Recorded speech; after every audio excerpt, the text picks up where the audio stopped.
No terve. Ja eiku hyvää loppuvuotta vaan kaikille. Siinähän se taas vuosi pärähti käyntiin ja uusi vuosi ja uudet kujeet, näinhän se menee. Täällä olisi vähän vanhoja kujeita nimittäin. Arvelin tulla tässä iltapäivän käpsämisinä kasvihuoneelle hommiin.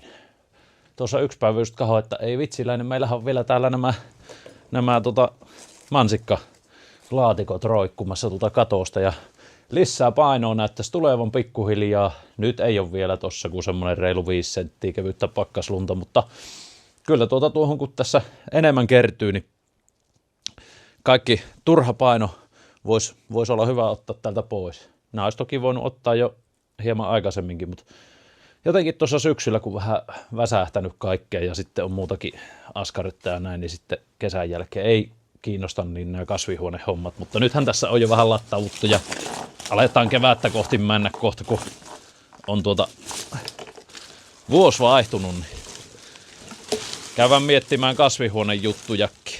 Vähän viilistellä tiellä. Nää pitää nimittäin.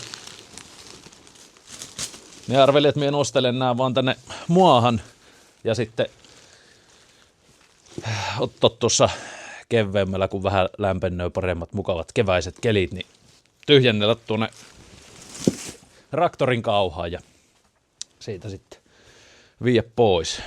Mutta nyt ainakin ottaa tosiaan roikkumasta nää tieltä pois ja me vielä laitan tuohon pari pahasta lisäksi. Ihan pikkusen niinku semmoista, ei hyvin auta rupistella näitä, kun vähän semmoista kapukkaa lähtöä näistä. Hommen mätskyt lentelöö ilmassa. Ei nää hyvin painavia on nyt, kun näistä on kaikki kosteus lähtenyt, mutta kyllähän näitäkin, kun tässä on aika monta laatikkoa, niin lisäpainoahan näistä kertyy. Otetaan nyt pois.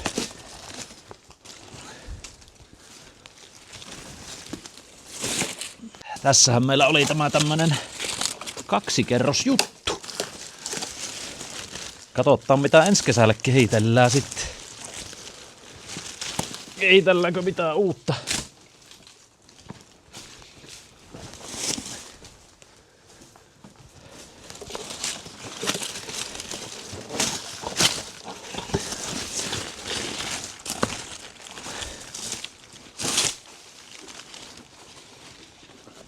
Joo, ja niin kuin näkyy, niin tänä vuonnahan myö ei vejetty sitä ressua tuon kasvihuoneen päälle tähän talaveksi. Syystä siitä, että aikamoinen homma on nimittäin laittossa siihen, on sekin siinä, kun on kaikenlaista muutakin, niin jotenkin haluaisi vähän vähentää sitten tommosia, jos tuo nyt ei ihan välttämätön ole tehdä tommonen. Ainuthan siinä on, niin kuin minkä takia se silloin viime talveksi vedettiin, niin silloin laitettiin sen takia, että me ajattelin, että siitä saa sitten aika huolettomasti niin kuin lumenpudottajalla veijellä lumia alas. Mutta nyt täytyy vaan sitten, jos tästä tarvii pudotella, niin laittaa joku tommonen harja tai muu pehmeämpi. Et ei ole mitään teräviä kulmia, niin ei pääse puhkomaan sitten tätä kasvihuoneen muovia. Tää evakalavohan on muuten kyllä tosi vahvaa. Pitäisi olla, että varmaan kestää. Kestää kyllä niinku talaven ja lumeen. Ainakin näyttää noissa ammattikasvihuoneissa olevat. Ei sinne ressuja vejellä, että muovit on paikallaan. Niin semmonen juttu nyt siinä. Sitten jos nyt on niin huonoa tuuria, niin jotta nyt siihen jotta vahinkoa tulisi, niin korjataan. Mutta itse uskon, että kaikki menee hyvin.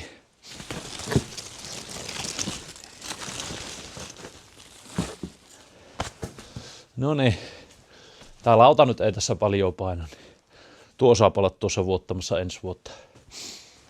Siinä on pikkusen tämmöstä lattialankun pätkää, mie tuolta hallista nostin vaan tähän tyynsin traktorilla, kun arvelin, että nää on ihan vahvoa vielä, jos noista päästelis nuo naulat poikkeen, niin jos tarvii rakennella vaikka tänne kasvihuoneeseen mitä pöytiä ja tukia, niin voi vielä hyödyntää noita.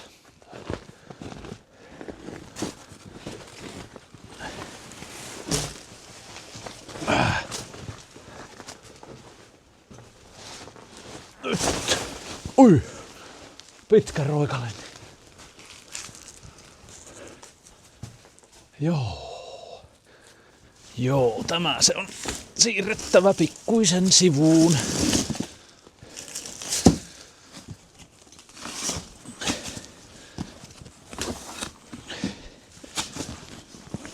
No. Yes. Se on pikkusen vajoo tuo. Pitää vähän tukki laittaa alle muistaukseen siinä oli aikaisemmin. Olikohan siinä pari kerrosta näitä.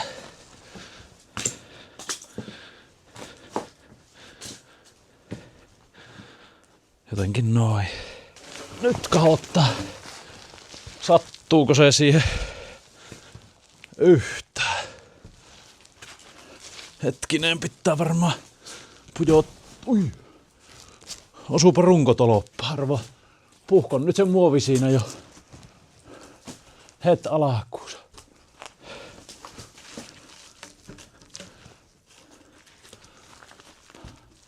Tässä saadaan nyt tuonne ylös. Siinä on tommonen hahlo tuossa pöllin piässä. Laitetaan tuolle.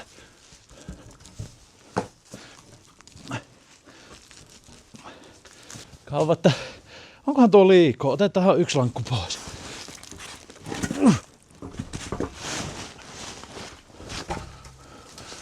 Tuossa siellä uhkaavasti heiluu. Saattaa olla aika ujakka tuossa. Ujakka juttu.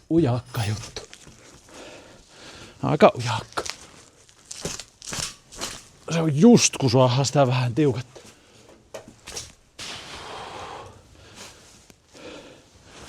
Millä sitä vähän pökittäs. Mä nousen tuohon ylemmäs, niin tästä.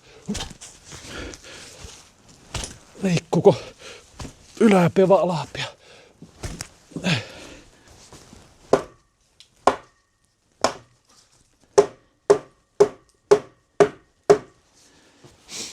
Se on aika utjakasti paikallaan.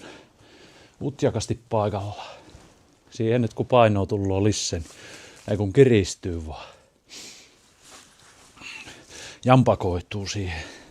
Sitten laitetaan tänne etupuolelle vielä yksi, niin sittenhän meillä aika mukavasti hommat mallilla.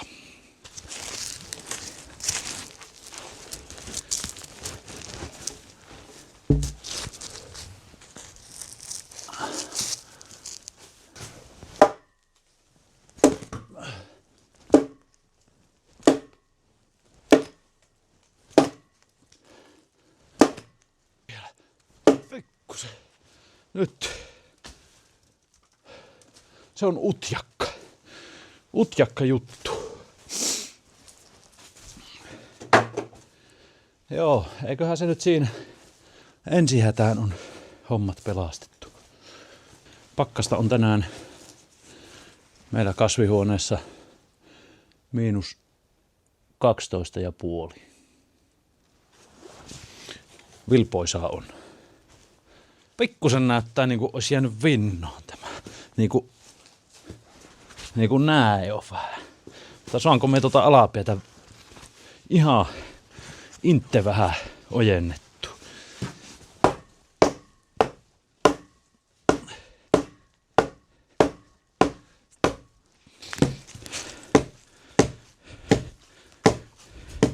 Roteisilla kun potkasuu, niin ei koske varpaas. Ui, miten se noin väliäksi? Ei kun se on vaan liukas, siinä on jäätä välissä.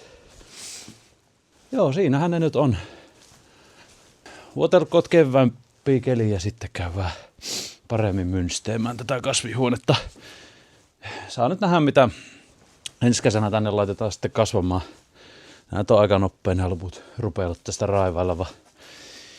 Varmaan todennäköisesti silloin kevätpuolella tulloo niitä vesimelonin taimia. Kyllä me uskon, että me ensi kesänä vielä vähän kokeillaan tuolla pellossa kasvattaa, kun viime kesä oli jo aika luppaava ja vähän jotain saatiinkin. Niin nyt tietää sitä taimikasvatuksesta vähän enemmän. Ollaan sen suhteen viisaampia ja varmasti luulisi, että sitten ehkä jos on vaan suotuisa kesä, että kerkevät kypsymään, niin voi tulla ihan jees juttu. Joku kokeneempi vesimelonin kasvattaja laittokin viestiä, että tämä oli pitkin aikoihin vaikein kesä, tämä viime kesä saada nuo vesimelonit kypsäksi asti, että sehän meilläkin oli vähän siinä, että kyllä siellä oli paljon kypsiä, mutta sitten osa oli vähän silleen, että ei oikein kerennyt ja osa tietysti kypsyi vielä vähän sitten, kun nämä pahvilaatikothan oli sitä varten, ne oli täällä kasvihuoneessa, ne kypsyi vielä tiellä. Mutta niin, se oli silloin se kesäkuu, se oli tosi kylmä. Eihän silloin, kun ei oikein kasvua ollut, ne taimetkin meillä oli täällä kasvihuoneessa ja näin, niin se sitten, vaikka heinäkuu oli älyttömän lämmin, niin loppujen lopuksi se niin kuin lämmin jakso, niin se ei ollut pitkä, että pitäisi olla sellainen pitkä lämmin jakso, että se ei auta, vaikka sitten paukuttaa 33 yhden kuukauden, niin ne ei kerki.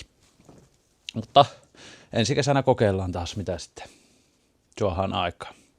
Mutta aina on tämmöistä kokeilua vielä, että katsotaan sitten mihin nämä hommat tästä kehittyy pitemmällä aikavälillä, mutta